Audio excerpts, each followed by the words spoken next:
In the name of God, the compassionate, the merciful,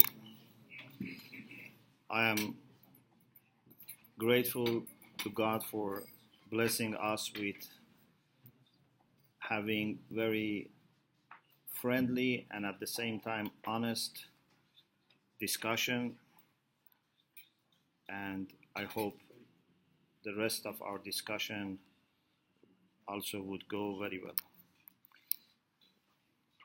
What I would like to share with you is my understanding of the significance of Muslim-Christian relations and the role that faith can play in a secular world that we face today.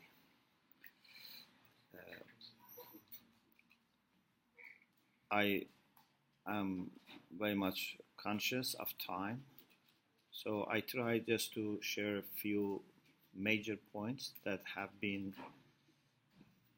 very much present in my thinking, but also my life in the last few years. As with some Christian friends, we are trying to understand better what is the plan of God for humanity and what is our role in implementing that plan. So I want to share with you some reflections. Sometimes people think of Muslim-Christian relation as a necessity of our world today, because Muslims and Christians make more than half population of the world.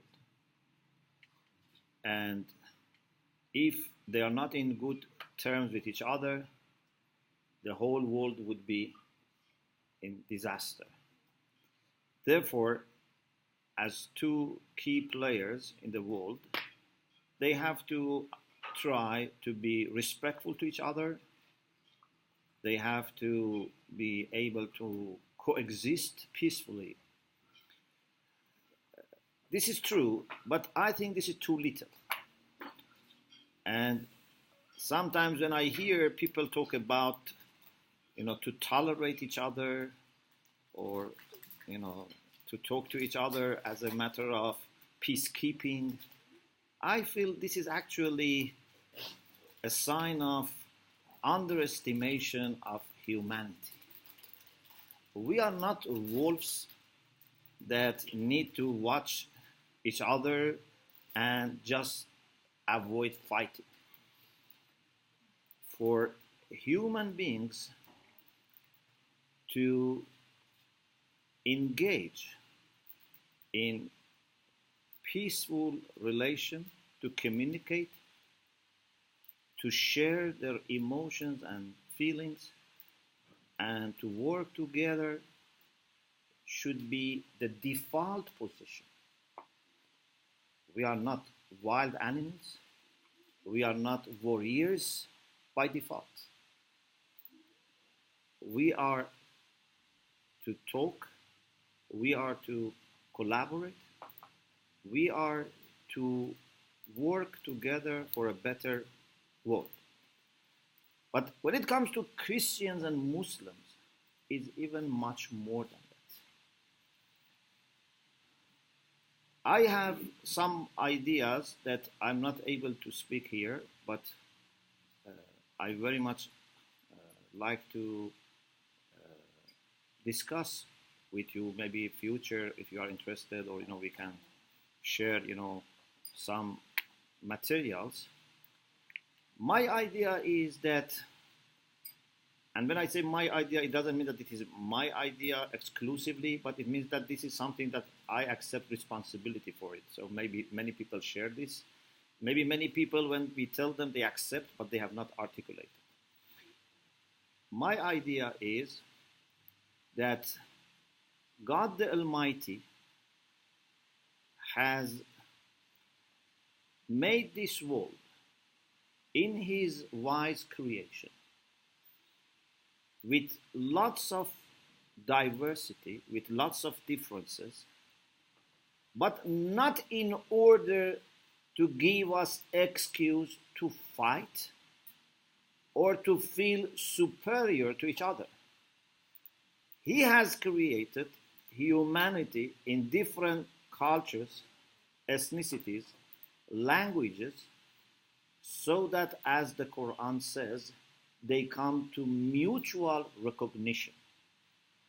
لتعارف.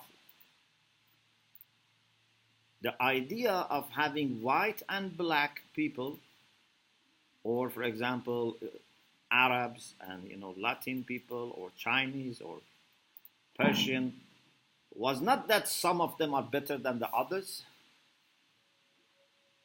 The idea was that in this diversity, we can better recognize each other, relate to each other, and appreciate the wide range of creation of God, which makes a colorful mosaic. Imagine if God had created all of us with the same shape and size and color, and we were just like mass-produced, products of a factory. How we could, relate to each other, how we could identify each other. The life would be miserable if we all looked the same. You know how much energy you get when you go from one place to another place, when you travel, when you meet other people, other cultures, other languages. If you are all the same, then the world would be boring.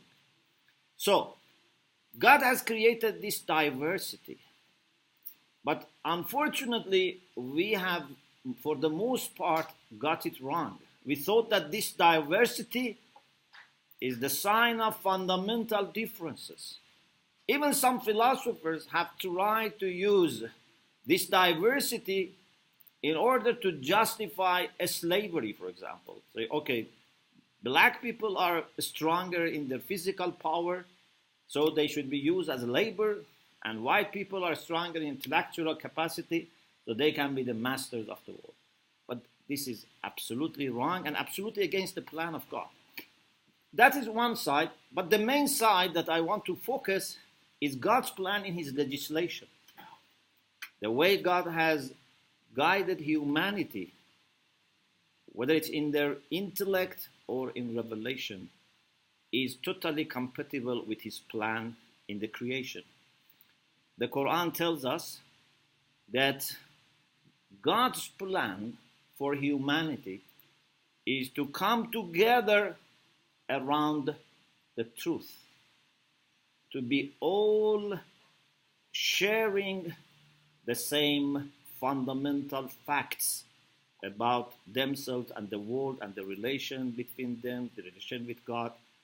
But God has not imposed his plan on humanity. The Quran says, لَوْ شَاءَ اللَّهُ لَجَمَعَهُمْ عَلَى الْهُدَى. Had God wanted, he would have brought all people towards the same thing by guiding them. But God doesn't want us forcefully to become close and united. Unity by force is not unity. If you keep a husband and wife by police together, this is not family. If you keep children and parents by frightening them together, this is not a family. So God wants us to be together, but by our own free choice. So what does he do? In addition to his plan in his creation, he sends prophets to us to call us to unity. The Quran says, there was a time that people were united. Today we have United Nations, but we had United Nation. كَانَ النَّاسُ أُمَّةً وَاحِدًا. There was a time that people were a united nation. Everything was within one single framework of social life.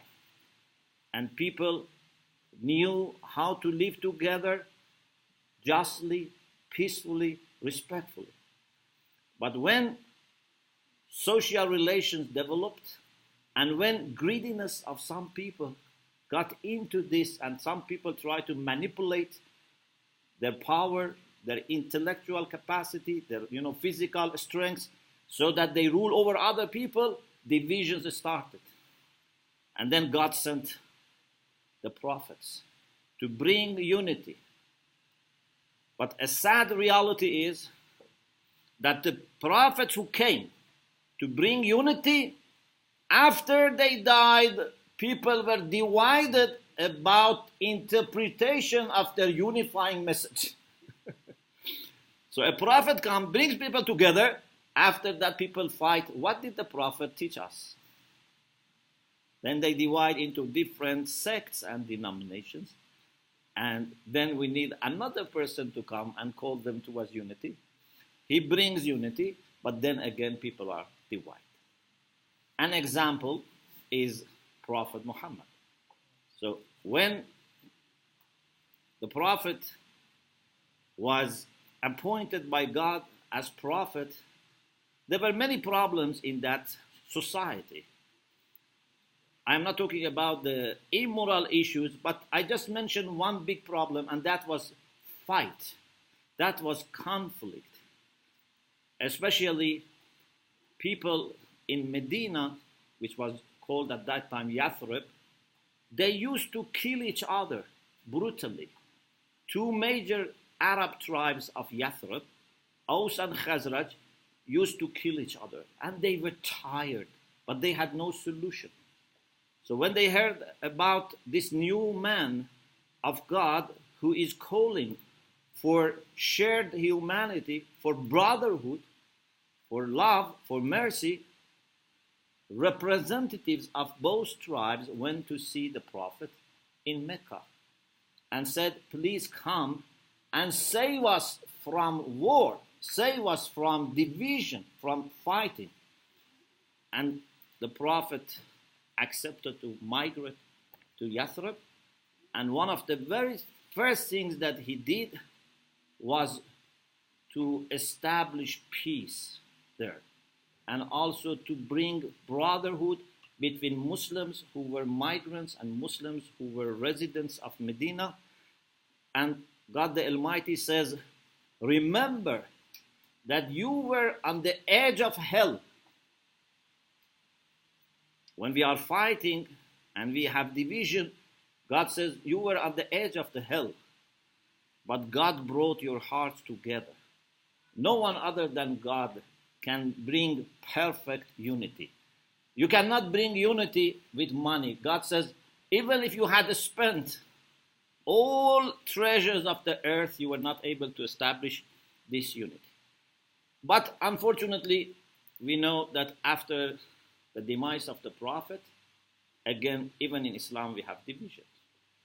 And this continued. There is a hadith which is famous, but scholars have disagreement about authenticity of this hadith. But many Muslim scholars have somehow accepted this in practice, that the prophet says Jews were divided into 71 groups and branches and sects, Christians into 72, and my nation is also going to be divided to 73. So this shows that this is a common pattern. People who are united quickly find reasons to differ, but then to divide themselves, and then to fight each other. This is a common pattern. But what we have to do is to do the opposite. And that is not to let differences preoccupy our mind and look for commonalities. Because I believe part of our defense mechanism is that we first pay attention to differences. This is natural for human beings. When I look at people who are here, what I see first is differences. I see there are men and women. I see differences in age, differences in shape, differences in appearance, differences in dress. Then it takes time to go deeper and find commonalities. This is a very important part of our defense mechanism. Also, we notice changes faster than we change fixed things. We notice fixed things. Again, this is part of our defense mechanism. What we need is to train ourselves to see the opposite. Sometimes two people, even maybe two, for example, Shia, two Catholics, I don't know, two Lutherans, just they differ over one issue. And they think that they have nothing in common. They cannot understand how much they share. Sometimes in personal relations, sometimes a husband and wife, I have seen sometimes this happens, who have lived together for 30 years, 40 years, they have children. They say, we have nothing in common. Help us to divorce. I say, how can you say you have nothing in common? Have you really surveyed everything and then you made sure that everything that you believe is opposite? But the problem is that we first notice differences, and sometimes we give too much weight to these differences so that there remains no time and energy to think about what we share. One problem that is very common is the amount of attention that religious people give to their differences. For example, Muslims and Christians, if you ask them, what are your common points and what are your differences? Some people may say we have nothing in common. Even God of Islam and God of Christianity are not the same. These are different gods. You see, some Christians who say Allah is different from our God. And there are Muslims who also think the same. In one Muslim country that I don't want to mention name, some Muslims took some Christian to court. Why you use Allah? You must not say Allah. Some Christians also think the same way. Muslims should not say God. They should say Allah because different. So, some people think we have nothing in common. Even God is not the same God. Our understanding of revelation, our understanding of, moral values are different. But some people are fair. They say, no, it's not as bad as you think. We have lots of common things and we have differences. So they give us two columns. One column for commonalities, one column for differences. And they list. They try to be very objective. They say, okay, Muslims and Christians both believe in one personal God. This is one common point. Muslims and Christians share most of the history of prophethood. Although we may differ about whether Jesus was a prophet or was Son of God, but before Jesus we have the same history of prophecy. We share lots of prophets in the Bible and the Quran, but there are many which are not mentioned by name, but we agree.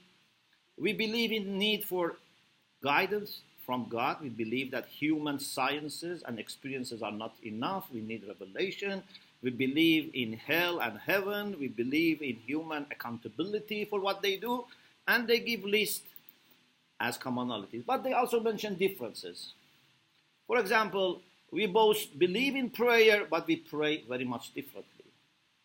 The way we pray is different. Or we believe in fasting, but the fasting is different.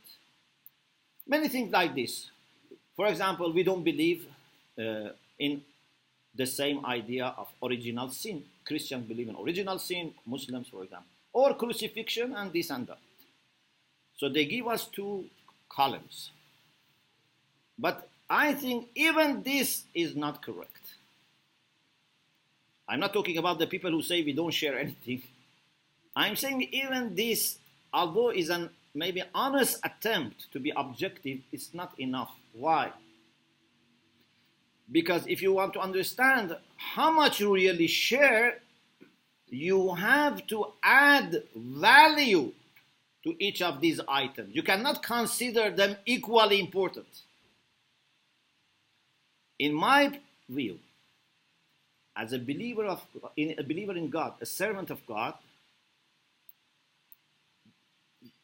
if someone shares with me faith in God, this is not just one common item.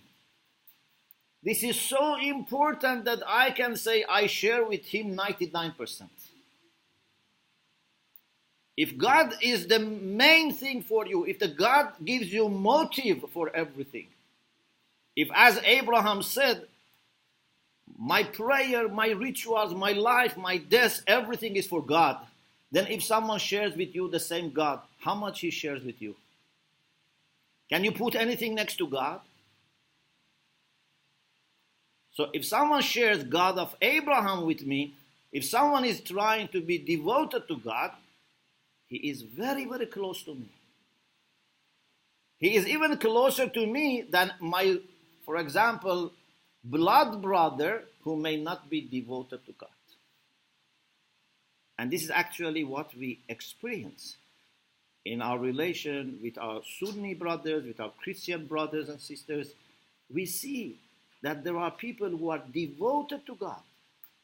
And I have much more to share with them than with some of people from my own Persian background, even from Shia background, that for them faith is not very important. I see with these devoted people to God from other traditions, I have much more to share than people from my own background. For them, faith is something secondary, or maybe they have no faith at all. So, if you want to understand how much we share, it's not just enough to list. You have to understand what is the significance of each item. And I think if there are people that, to their best of knowledge, they try to devote themselves to God, these people can have maximum unity. And what actually helped me was that when I refer to the Quran, I see that actually God says these are people of the same religion. I have been working on a concept in the last 2 years, and I gave some lectures in the UK and Canada, and Italy, that according to the Quran, we have one religion and one book. Many people think Islam is a religion, Judaism is another religion, Christianity is a third religion, and these religions have some commonalities and some differences. But the way we understand the Quran is that God has sent only one religion. The Prophet Muhammad is not a founder of a new religion. Sometimes I ask my Christian brothers and sisters, I say, do you know any place that Jesus said, I am bringing a new religion? Where did Jesus say, I am founding a new religion? Or Moses said, I am founding a new religion? The Quran says, who is better in faith? وَمَنْ أَحْسَنُ الدِّينَ. Who is better in faith than someone who submits his face to God and does righteous deeds and says, I am a follower of Abraham. Our prophet is a follower of Abraham. And the reason Islam called Islam is not because he wanted to give a name. He wanted to say to everyone, let's go back to what this orientation, this faith used to be known before. The Prophet refused to call this a new name. Islam means we should devote ourselves to God. Abraham had this faith. Jacob had this faith. Isaac had this faith. All prophets had this faith. Even Abraham himself was a follower of Noah. Noah had this faith. إِنَّ مِنْ شِيعَتِهِ لَإِبْرَاهِيمَ. No prophet said, I bring a new religion. There is only one religion. But we give it different names. And sometimes we give branches of the same religion, different names, and forever we think that we are separate. You know, one of the things that can be helpful but at the same time deceptive is to give name. You know, for example, sometimes maybe two theologians disagree. But as soon as they give a name and they say this is this sect, this is that sect, sometimes forever they remain. You know, like many sects that we have in Islam or Christianity, if they had not given them a name, maybe by now the differences were not that important. Sometimes now we look at these differences and we see it's really funny. Why these people were fighting over these issues? They're no longer that significant for us. But because we have inherited these partition mindsets, we think forever that these are separate entities. Even the Quran says God has sent one book. Quran in 2 places, or more than 2, says, جاءتهم رسلهم بالبينات والزبر والكتاب المنير. Bayyanat is plural, Zobor is plural, but Kitab al-Munir is singular. The illuminating book. We are the people of the book, not the people of the books. Yes, in the Quran we have books as well, but it's only referring to what is in hands of people. We think Torah, Gospel, the Quran are different books. But what God has sent is one book, different editions. It's one book, but different editions. We think, no, these editions are different titles. These are not different titles. One God, one humanity, one religion, one book. But we are very good in finding reasons to fight. We have this physical, natural, but not, of course, spiritual, but a kind of natural tendency to fight. But humanity is much more than physics, and we have to find ways to unite. So, my understanding is, and I'm going to finish, is that if we today all convert, Muslims and Christians and Jews all need to convert today to God. If we really convert to God, if we really set aside our ego, even our sectarian ego, our religious ego, and try to just work for the will of God, for the pleasure of God, and become godly human beings, then we would be able to establish unity. But if we want to force God to look at humanity as we look at each other, in other words, instead of we convert to God, we convert God to human, tribal, sectarian God, our differences are going to become more and more, and we are going to have more fights and, conflicts. So I say to myself and to all believers in God that let us, for a moment, separate ourselves from what we have inherited from this partitioned mentality of being different religions, different traditions. Let us be a little bit away from this and think how God is looking at humanity. Can God be only concerned about my people? Or God is concerned about all people, and therefore they should be my people. Instead of making God concerned, for example, only for Iranians, I should make myself concerned for all people of God. This is something that I think it's our struggle, theologically and spiritually at the same time. We have to work for this. Thank you very much. Wa akhiru da'wana and alhamdulillah rabbil alamin.